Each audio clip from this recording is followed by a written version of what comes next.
அண்ணா சூப்பரா இருந்துச்சு. இன்னொரு ரைஸ் கொடுங்க. எனக்கு தான் வேணாம்னு சொன்னேன்ல. ஹலோ, இது உனக்கு வாங்கினதுன்னு யார் சொன்னா? எனக்கு தான் இன்னொன்று வாங்குறேன். சும்மா சொல்லக்கூடாது. செம்ம டேஸ்டா இருந்துச்சு. நான் எப்போ ஐஸ் சாப்பிட்டாலும் குறைஞ்சது 2ஆவது சாப்பிடுவேன். என்ன? ஆமா தம்பி, மதுரையே நான் தானே குளிர வச்சிட்டு இருக்கேன். அப்படி சொல்லுங்கண்ணே.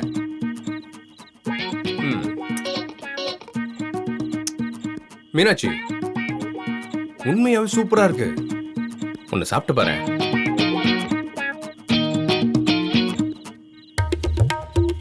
மீனாட்சி வாங்கிக்கோ.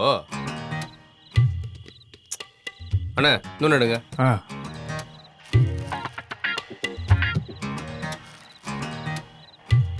இந்தா வாங்கிக்கோ வாங்கிக்கோ.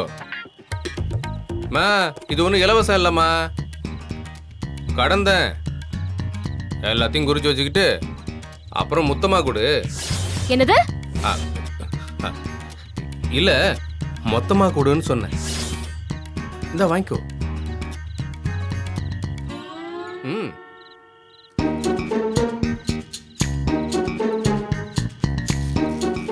பாட்டி மீனாட்சியை பார்த்தாலே கோவப்படுறாங்க.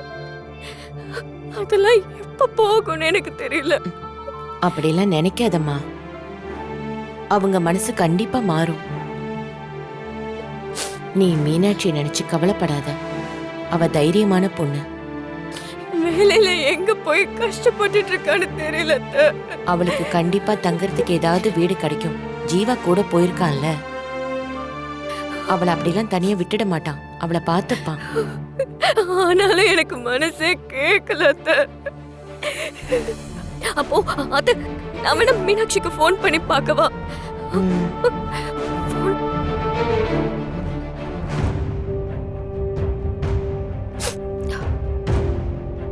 This number is currently busy. Please try again later. என்னமாச்சு? லைன் பிஸியா இருக்குன்னு வருது. பாவம், யார்கிட்ட என்ன உதவி கேட்டுட்டு இருக்காளோ.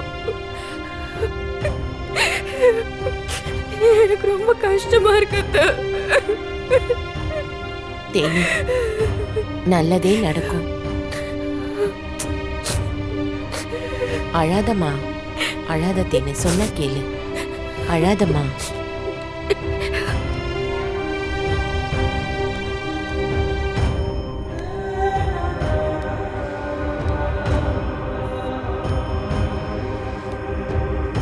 வயசு புள்ள ஏன் தனியா நடந்து போற? வீட்டுல எதுவும் கோச் 20 கேட்டா என்ன பண்ணுவ? வீடு இல்லைன்னு சொல்லுவேன். போலீஸே நீ தப்பா எதுவும் முடிவெடுக்க போறியான்னு கேக்கும். அப்ப என்ன செய்வ? அவங்க கேட்கலனாலும் நீயே கேட்க சொல்லிடுவ போல இருக்கே. சரி மீனாட்சி, எனக்கு இப்படி பல தடவை நைட்ல சுத்தின அனுபவம் இருக்கு. யாரை எப்படி கேள்வி கேட்பாங்கன்னு எனக்கு தெரியும். நான் சொல்றத கொஞ்சம் சீரியஸா கேளு. என்ன சீரியஸ்? அது நீ ஒரு வயசு பொண்ணு. ஒரு வயசு இல்ல, 20 வயசுக்கு மேல ஆச்சு. காமெடி கொட்டுப்பேத்துற மாதிரி காமெடி பண்ணாத. நீதான் கடுப்பேத்திட்டு இருக்க. ஐய சொல்றது கொஞ்சம் கேக்குறியா? தனியா நடந்து போகும்போது உனக்கு ஏதாவது ஏட குடம்பு நடந்துருச்சுன்னு வை, அப்புறம் அது போலீஸுக்கு தானே கெட்ட பேர் வரும். அதுக்கு போலீஸ் தான் கடமையை செய்யாம தூங்குறாங்களான்னு பல இடங்கள்ல இருந்து கேள்வி மேல கேள்வி வரும். அதனால போலீஸ் என்ன செய்வாங்கன்னா, உன்னை கூட்டிட்டு போய் மகளிர் காவல் நிலையத்துல பாதுகாப்பா வச்சிருவாங்க. அப்புறம் எனக்கு என்ன, காலையில தான் வெளியிடுவாங்க. நிஜமாவா? ஆமா, எல்லாம் உன் பாதுகாப்புக்கு தான் சொல்றேன். இல்ல உன் இஷ்டம். இன்னைக்கு ராத்திரி பொழுத போலீஸ் ஸ்டேஷன்லயே கழிப்பேன்.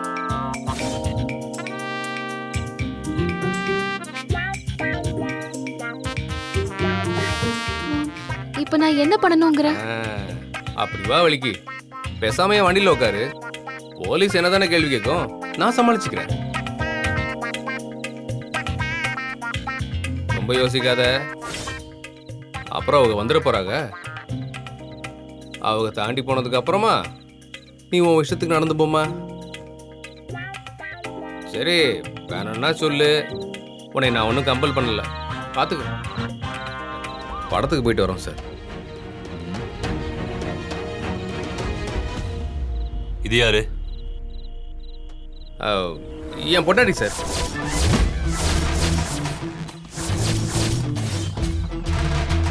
அவ ஆசைப்பட்டான்னு தான் நைட் ஷோ போயிட்டு வரோம்.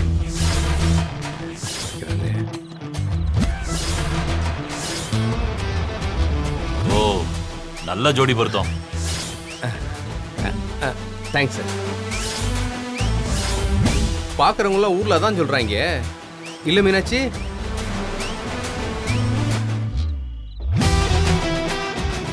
சார், வீட்டுக்கு தான் போயிட்டுருக்கோம். 2 பேரும் பார்த்து பத்திரமா போய் சேருங்க. யோ, வாங்க போலாம்.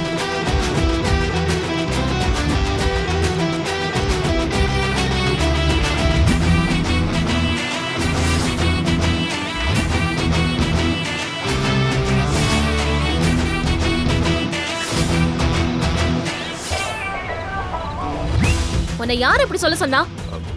வீட்டுக்கு போகிறோம் தானே சொன்னேன். அதில் என்ன தப்பு? அது இல்ல, அதுக்கு முன்னாடி அதுக்கு முன்னாடி சினிமாவுக்கு போகணும்னு சொன்னேன். எனக்கு வர கோவத்துக்கு நீ வேணும் தானே என்ன உன் பொண்டாட்டின்னு சொன்ன. அப்படிலாம் இல்லை. அவங்க நம்புற மாதிரி ஒரு பொய் சொல்லணும்ல, அதான் அப்படி சொன்னேன். நம்ம 2 பேரையும் பார்த்தா புருஷன் பொண்டாட்டி நம்புற மாதிரி இருக்கு.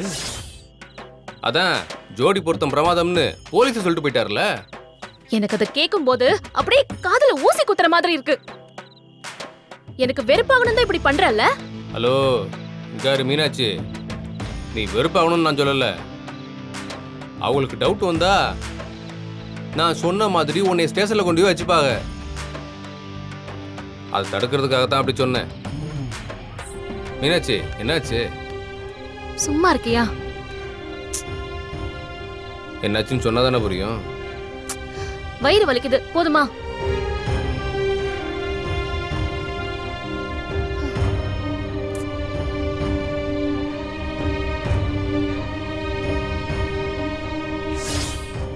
மீனாட்சி, அங்க பாரு.